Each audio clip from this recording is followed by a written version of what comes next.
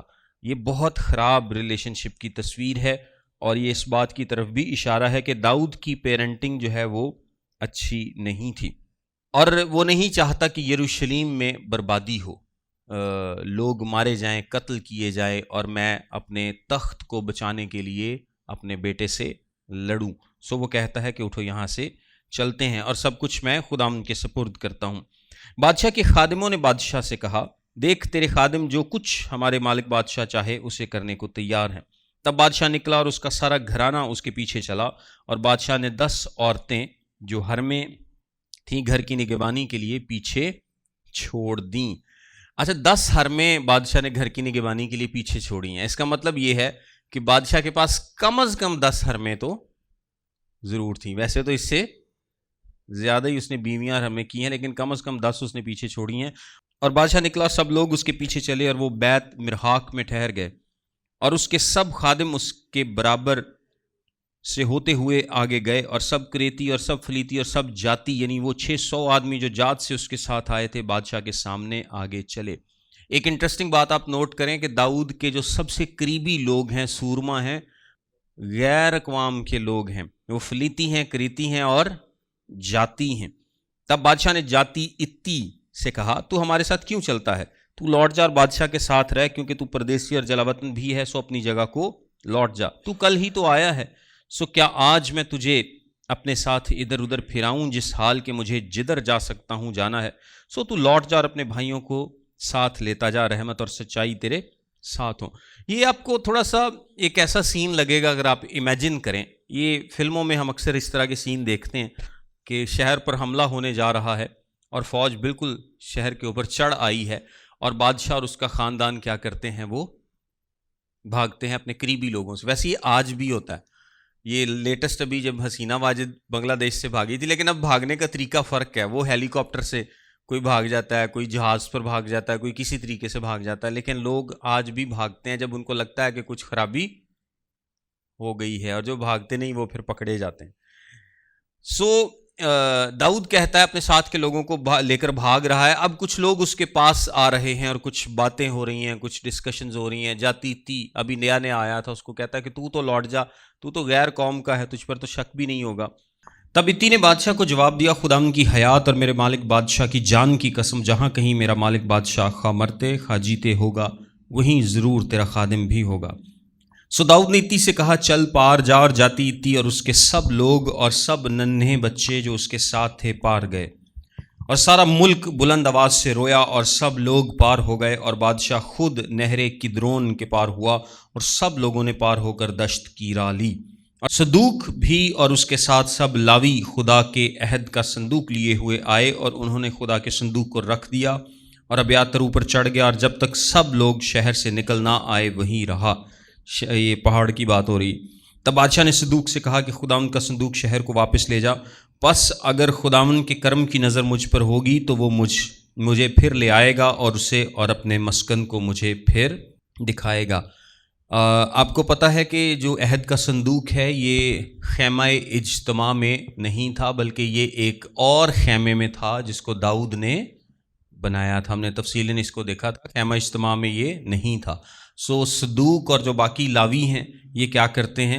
یہ عہد کے صندوق کو بھی لے آتے ہیں کہ اس کو بھی ہم ساتھ لے کے جاتے ہیں، لیکن داؤد کہتا ہے کہ خداوند مجھے پھر واپس لائے گا۔ وہ صندوق پر نہیں بلکہ صندوق کے خدا پر بھروسہ کرتے ہیں۔ آپ کو پتہ ہے کہ بنی اسرائیل نے ایک دفعہ پہلے ایک جنگ لڑی تھی، اور وہ صندوق کو لے آئے تھے کہ شاید صندوق کی وجہ سے خدا مجبور ہو جائے گا ہمیں فتح دلانے میں، یعنی وہ خدا پر نہیں بلکہ خدا کے صندوق پر بھروسہ کیے ہوئے تھے۔ یہاں پر داؤد صندوق پر نہیں بلکہ صندوق کے خدا پر بھروسہ کیے ہوئے ہے۔